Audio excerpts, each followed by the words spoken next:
শোণিতপুৰ জিলাৰ মিছামাৰীত বেলশ্ৰী নৈয়ে ঠায়ে ঠায়ে সৃষ্টি কৰিছে তীব্ৰ গৰাখহনীয়া। মিছামাৰীৰ নগাপথাৰ গাঁওখনত বেলশ্ৰী নৈয়ে খহনীয়াৰ কাল ৰূপ ধাৰণ কৰিছে। চুবুৰীয়া ৰাজ্য অৰুণাচল প্ৰদেশৰ পৰা বৈ অহা নৈখনে গাঁওখনত প্ৰবল খহনীয়াৰ সৃষ্টি কৰিছে। বেলশ্ৰী নৈখনে পূৰ্বৰ সুতি সলনি কৰি খহনীয়াৰ সৃষ্টি কৰি গাঁওখনৰ দিশে আগুৱাই অহাত ধানখনা ননকে বেলশ্ৰী গাঁৱৰ মূল পথছোৱাৰ প্ৰতিও চৰম ভাবুকি কঢ়িয়াই আনিছে।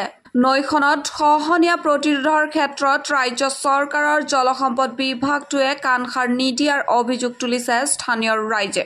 নিৰ্বাচনৰ সময়ত দিয়া প্ৰতিশ্ৰুতি ৰক্ষা কৰিবলৈ আজি কুপতি আহৰি নাপালে জনপ্ৰতিনিধি আৰু গাঁও পঞ্চায়তৰ প্ৰতিনিধিসকলে। উল্লেখ্য যে মিছামাৰী নগাপথাৰ গাঁৱত বেলশ্ৰী নৈখনে বানপানী সৃষ্টি কৰি অহাৰ সমান্তৰালভাৱে খহনীয়াৰ সৃষ্টি কৰি অহাত ৰাইজ চিন্তিত হৈ পৰিছে।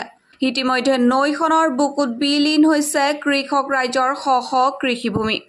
বেলশ্ৰী নৈখনত খহনীয়া প্ৰতিৰোধৰ ক্ষেত্ৰত ৰাজ্য চৰকাৰে কি পদক্ষেপ গ্ৰহণ কৰে সেয়া নগাপথাৰ আৰু ননকে বেলশ্ৰী গাঁৱৰ ৰাইজৰ বাবে হ'ব অতি লক্ষণীয়।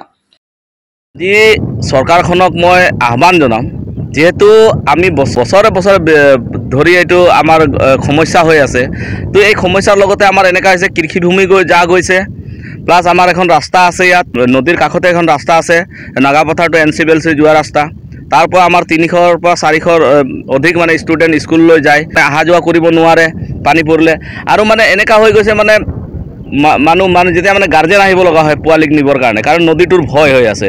তো এই গৰাখহনীয়াই আমাৰ মানে কৃষিভূমি একেবাৰে শেষ কৰিব ধৰিছে। তো এইটো যাতে মই চৰকাৰক আহ্বান জনাওঁ আৰু বৰচৰা সমষ্টিৰ বিধায়কজনকো আহ্বান জনাওঁ, যাতে আপুনি আহি একবাৰ চাওক আৰু ৰাইজৰ লগত কথা পাতক, ইয়াক কেনেকৈ কি কৰিব লাগে তেওঁ সকলোখিনি মানে তেওঁ উদ্যোগ লওক, আৰু যাতে নেকি ৰাইজৰ যি দুৰ্দশা হৈ আছে তাৰ পৰা ৰাইজক মানে বচাওক। যি হৈ আছে ৰাস্তাটো যি বেয়া, আজি ৰাস্তাত এখন সৰু গাড়ী যাব নোৱাৰে, বাইক যাব নোৱাৰে, তেনেকুৱা ৰাস্তা অৱস্থা।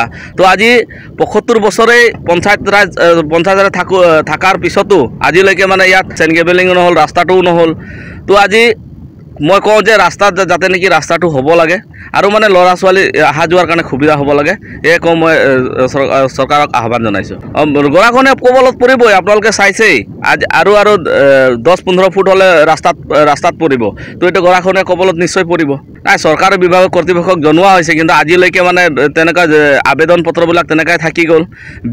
আগৰ যোনটো ঢেকীয়াজুলি সমষ্টিৰ বিধায়ক, আজি মন্ত্ৰী, তেওঁৰ হাতত আমি কেইবাৰো দিছিলোঁ, আজি দিয়াৰ পিছতো আজিলৈকে একো নহ'ল। তো এতিয়া নতুনকৈ সংযোজন হোৱা বৰচলা সমষ্টিৰ বিধায়কজনক মই কৈছোঁ, যাতে আপুনি আহি পৰিদৰ্শন কৰক আৰু ৰাইজক সকাহ দিয়ক। এইটো নগাপথাৰ গাঁৱৰ বেলশ্ৰী নদী।